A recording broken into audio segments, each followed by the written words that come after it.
go. Ini dia map Kalahari. Kalau ngomongin soal JRC sebenarnya gue nggak pernah ada habisnya sih ngomongin soal tim ini. Iya. Kenapa? Karena tim ini selalu jadi langganan, selalu ada di mid to late game. Cuma sayangnya tadi di area yang sebetulnya jarang banget JRC lewatin karena mungkin kebetulan juga zona di sana. Tapi tadi dieliminasi di luar zona juga ya? Dieliminasi di luar zona sama tim CSGO Boba yang bertemu di area CPR. Makanya jadi sebenarnya tadi posisinya si CSGO Boba sebenarnya udah ke lock sama JRC, tapi entah kenapa nih gue nggak ngerti dari pemecahan posisi pemain-pemain JRC ini nggak terlalu begitu settle ataupun nggak bisa mendapatkan angle yang lebih baik. Makanya dari CSGO Boba sendiri itu juga punya plan lagi ataupun punya setup serangan lagi yang pada akhirnya JRC ditutup di hashtag ke-12. Jarang-jarang juga tuh gua ngeliat anak-anak dari JRC ada di daerah perkidulan dari Bermuda gitu loh. Biasanya ada di bagian di sekitar menit 7 sampai ke 10 itu ada di sekitar Pocinok, Factory, udah ada di sana. Cuma tadi agak sedikit aneh juga nih, kenapa ada apa tiba-tiba JRC masih ada di atas gitu ya tadi di map Bermuda. Tapi inilah Kalahari yang mana JRC sudah seperti biasanya turun di arah Santa Catarina, harusnya sampai ke menit ke-5 sampai menit ke-7. Kalau misalkan zonanya masih ada di arah sana, JRC tidak akan melakukan perpindahan yang begitu banyak. Mereka bakal hanya melakukan cutting rotation dari tim yang merotasi dari bagian atas dari bagian confinement dan bakal menuju ke arah sebelah bawah kalau misalkan biasanya JRC melakukan rotasi. Iya, ini kalau balik lagi kalau kita membahas JRC ini sebenarnya mungkin bisa berapa bab gitu kita bahas gitu. Parah, tapi banyak.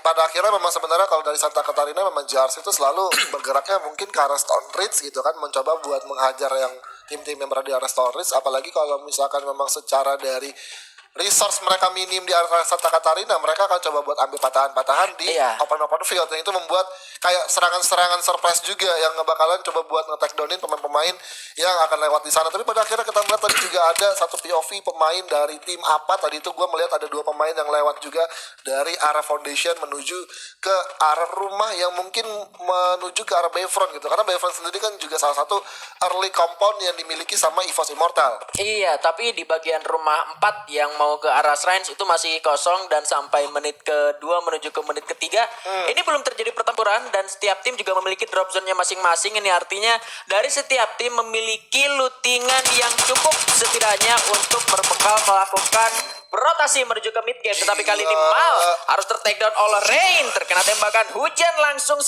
tetes saja menuju ke arah kepala dan langsung dipulangkan ke arah lobby. Lu lihat Adi tuh di posisinya Mal yang udah ngatakin si Rain dan pada akhirnya udah bisa hilang 100 health point yang dimiliki sama Dewa Rain itu dengan hanya sekali tappingan AC-80-nya langsung pecah bro. Palanya itu jujur gila, itu aiming yang dimiliki sama Rain itu tinggi banget, dan itu memang kayak pada akhirnya lu harus bener-bener mikir 2 kali dah ketika lo udah ngeliat ada pemain-pemain yang ada di arah open field ya, atau ruang-ruang terbuka yang cukup lebar banget seperti kayak Dewa Rain melakukan rotasi ke arah compound-compound yang ingin mereka tuju.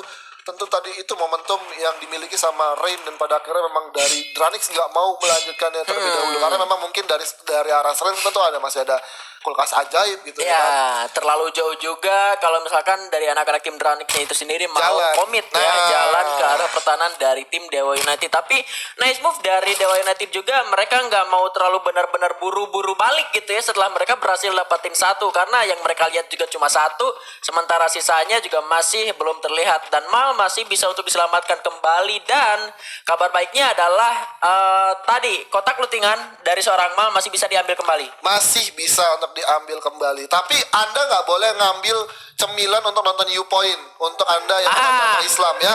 Kalau nonton Islam nggak apa-apa makan. Tapi kalau yang Islam jangan Anda ambil cemilan untuk nonton U-Point. Kita mengharapkan untuk bulan ini ya. Kalau bulan depan nggak apa-apa.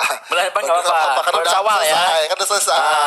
Itu jadi tolong ya. Ini tolong teman-teman yang Islam ya kan. Tolong Anda bersabar dikit. Mendingan daripada kalian berpikir-pikir tentang makanan, berpikir strategi apa yang digunakan sama tim e-sport seperti kalau kita lihat tentu sudah ada Kuple yang ingin lagi coba untuk membalaskan tembakan, walaupun responnya sendiri sudah mulai cakep banget dan sudah mulai cepat banget, tapi pada akhirnya posisi tidak diuntungkan. Sangat sulit untuk Kuple bisa membalaskan tembakan-tembakan yang sudah mulai connect, dan pada akhirnya serang saya hati-hati, sudah tersisa 9 health point, dan bahkan granat akan langsung dilempar, tapi di atas sana ada Uwai yang lagi mencoba untuk bertengger, tapi ketahuan sama Just dan berhasil terheadshot di sana Bigan. Yap.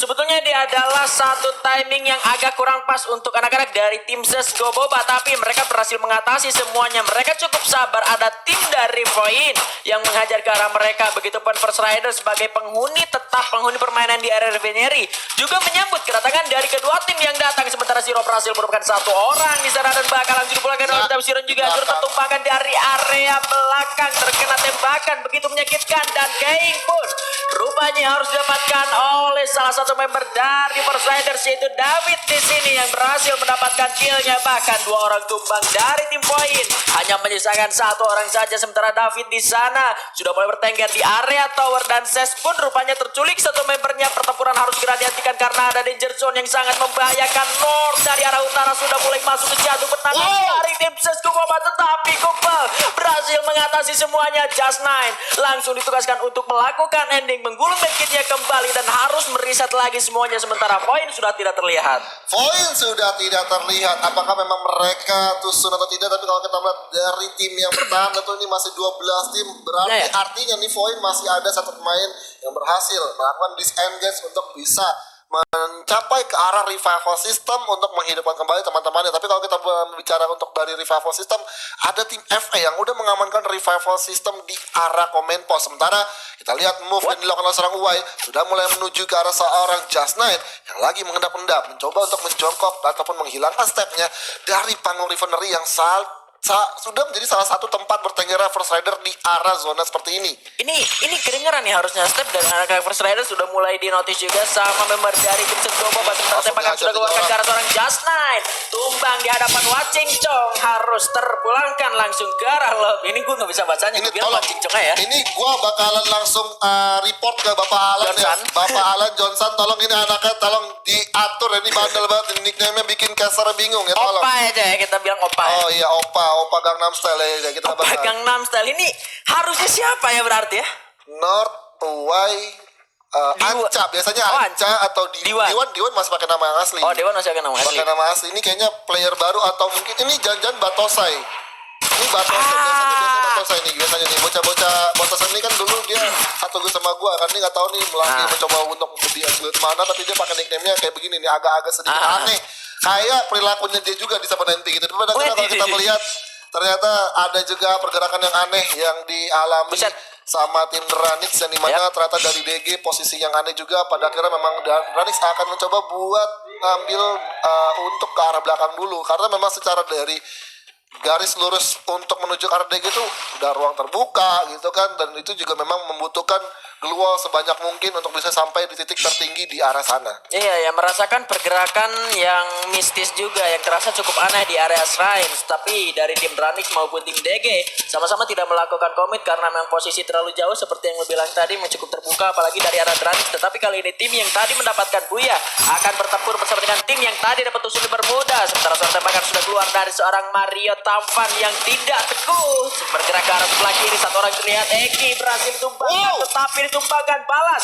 Ada pelontar dari seorang Lim. Masih pagi udah dapat M79 tetapi Eki tidak mampu diselamatkan. Langsung dibalas ending oleh seorang Lim, sang peledak handal dari GRC Aphrodite. Sama-sama terculik satu orang. Sama-sama terculik satu orang dan dua kali. Ini gue melihat dari map bermuda sama beberapa kali Lim mendapatkan pelontar. Tapi sementara itu kalau kita melihat tentunya di arah command post sudah ada UNB mencoba untuk melakukan gencatan senjata ke arah FA, dan Iksan di sini sudah mulai mencoba untuk memasang satu trap line main juga mempersiapkan posisi ini. Pada akhirnya ternyata posisi dari Drali sudah mulai mencoba langsung diajar oleh tim JG di mana serang Andri tidak berhasil melemparkan granat menuju ke arah tim pemain dari sana. Pada akhirnya berhasil dieksekusi dengan ada Seven, dan pada akhirnya Andri terculik dan dua pemain dari DG hanya bisa serang Madi GV.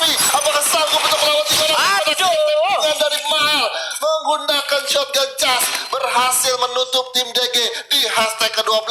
Tapi sementara itu kita melihat berpindah lagi ke arah komen pos karena di sini sudah ada jual beli tembakan yang pada akhirnya Gaplek hanya mencoba buat menghilangkan keberadaannya dan pada akhirnya ingin mencoba untuk memberikan serangan backstep di arah belakang tim UNB di sana.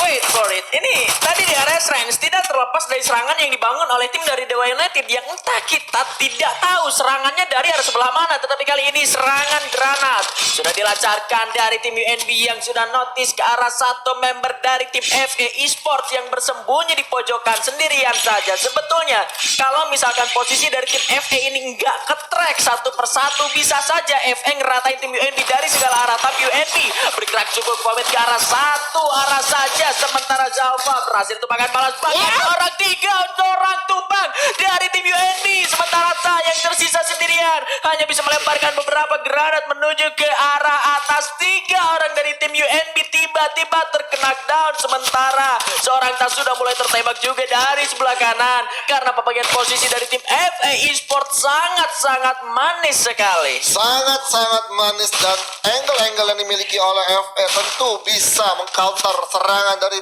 tim UNB yang dimana dari Sananta masih menyimpan satu pelontar di sana, walaupun dia agak sedikit kesulitan untuk mengarahkan bidikannya ke arah rumah yang ingin dituju, karena dua pemain dari FE sudah mulai mencoba buat bergerak lagi masuk ke arah dalam zona selanjutnya. Pada akhirnya Rico Boy menjadi orang terakhir. Apakah masih bisa pada akhirnya Sananta menggunakan 14-nya berhasil menculik seorang Elektra.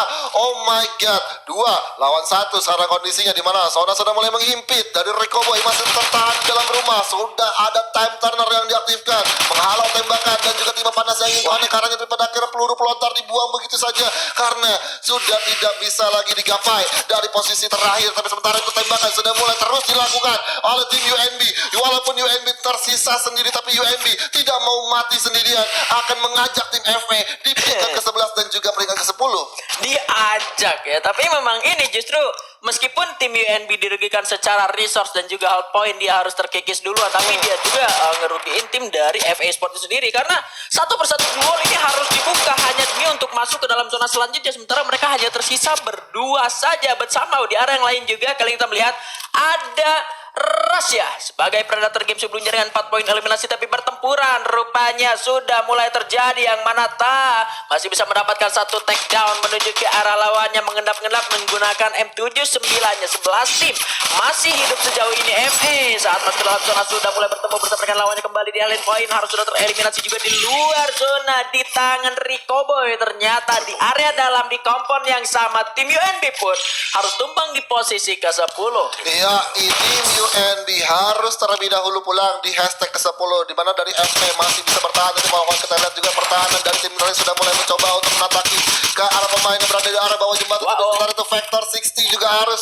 dikembangkan hashtag ke-9, tapi sementara itu bidikan dari Denzo masih belum lepas, masih ingin lebih, masih ingin menculik pemain-pemain yang berada di arah bawah jembatan. Tapi sementara itu EVOS Immortal berhasil melakukan steal kill seperti tujuan yang sama. Dranix dan EVOS akan menghujani peluru ke arah bawah jembatan yang sudah terlihat. Kira dari Denzo terkena pick off dari arah belakang, entah dari mana. Eko Esports sudah berhasil menculik pemain dari Dranix, dan pada akhirnya Dranix harus bermain dengan 3 orang saja. Sementara di sisi kanan tentu Dranix sudah mulai masuk perlahan untuk bisa langsung all in serangan ke arah tim Dranix Esports. Iya, menjadi PR tim Dranix karena mereka bakal mendapatkan tendangan dari tim Ekoran itu sendiri, sementara posisi mereka ini bakal dipantau juga oleh tim dari EVOS Immortal yang masih berada di luar zona, tapi mereka punya waktu yang cukup banyak. Tapi sebuah ledakan sudah diterima oleh seorang Asuna, harus dikembangkan juga kali ini. Pada akhirnya 3 orang dari tim Dranix bakal mengancam ke arah tim Eko Ronin tentunya, tetapi pergerakannya masih belum terlihat lanjutannya, masih ada di sebelah di belakang. Ternyata masih belum melakukan pergerakan yang begitu banyak karena tim Dewa United juga sedang memantau pergerakan dari area bawah jembatan. Sementara EVOS Immortal sudah karena dalam merupakan satu orang Susana kembali dilontarkan lagi menjadi korban selanjutnya, dan bahkan diledakan kembali. EVOS Immortal bergerak menuju ke arah bawah, setnya dulu yang tumbang di posisi ke-8, dan pada akhirnya diledakan semua pertahanan dari tim Dragon Phoenix. 2 pelontar dan 1 granat. Oh my god, tapi kalau kita melihat juga di arah tim hashtag ke-6 tentu ada FE Esports yang juga harus pulang di sana. 5 tim tersisa, 13 orang yang masih hidup. EVOS Immortal 7 poin kill eliminasi berhasil didapatkan, tapi sebentar itu dari satu penutup pelontar yang manis sekali dari seorang Man. Berhasil juga memulangkan ekor Rani di peringkat kelima. 4 pemain atau 4 tim ternyata yang masih tersisa, di mana dari pemain Virus harus terkena Kepleset, kepleset ya. Satu momen kepleset Tali sepatunya nggak di ini. sepatunya keinjak sendiri. Keinjak sendiri itu. Jadi pada akhirnya terjatuh ke arah bawah Veltur dan Dijong-jolong. masih bisa untuk di revive, tapi sementara itu kalau kita melihat dari First Rider sudah mulai mencoba untuk menyisir di sisi kanannya, tapi ternyata udah melihat baik. Kekok bunda ternyata masih ada yang bersembunyi. Lip yang langsung coba untuk digempur, habis-habisan karena sudah mendapatkan informasi bahwa Lip memegang satu pelontar di sana, Bigan. Yap, tadi sempat ada pelontar dibalas pelontar, tetapi sama-sama dari kedua pemegang senjata peledak ini damage-nya masih sama-sama belum kena juga. Sementara Dewa United menguasai zona, Evos Immortal mendapatkan kill yang paling banyak. Satu ledakan berhasil dihindari dengan satu buah pelontar dibalas pelontar juga. Masih ada time turner digunakan untuk melakukan penyelamatan. Masih ada glue juga dipasang untuk menghindari tembakan dari arah lawan. Tapi hati-hati di arah atas juga masih ada seorang Uai dengan pelontarnya juga. Rasya menjadi korban untuk seorang Uai. Granat juga sudah melemparkan menuju ke arah dalam sana. Sementara Rasya harus diselamatkan, tapi Rain berhasil mendapatkan opa. Bam juga berhasil ditumpahkan oleh seorang Uai dengan granatnya. Banyak sekali bahan peledak di kala hari yang sudah diledakkan. Rasya masih bisa diselamatkan kembali, sementara Man bakal menahan terlebih dahulu satu buah ledakannya yang masih disimpan, masih belum dikeluarkan. Harus mendeteksi kembali posisi dari lawannya ada di sebelah mana. 3 tim tersisa, masih ada 9 orang yang masih survive. Ada Evos yang sudah mulai melepas tembakan juga, tapi lagi-lagi Rasya terkena ledakan dari seorang Uai. Ini bagaikan api yang sedang membara. Rasya harus tereding juga pada akhirnya oleh seorang Uai. Dewa United juga terjepit rupanya di arah dalam rumah karena mendapat ledakan dari segala arah. Uai pun harus tumbang di arah seorang Man. Posisinya terhadap Rider. Aduh, sakit sekali. Pelontar dari seorang Man berhasil mendapatkan 2 pemain First Rider yang bertengger di arah atap. Sementara kita lihat 2 tim tersisa udah mencoba untuk melakukan satu inisiatif. Kira pelontar berhasil kembali terus berhasil ditutup dengan adanya pelontar dari Mans yang luar biasa dari arah mid game menuju ke arah late game. Mans masih bisa mempunyai bidikan yang luar biasa cetar, Mbak Hana. Ini selain daripada bidikan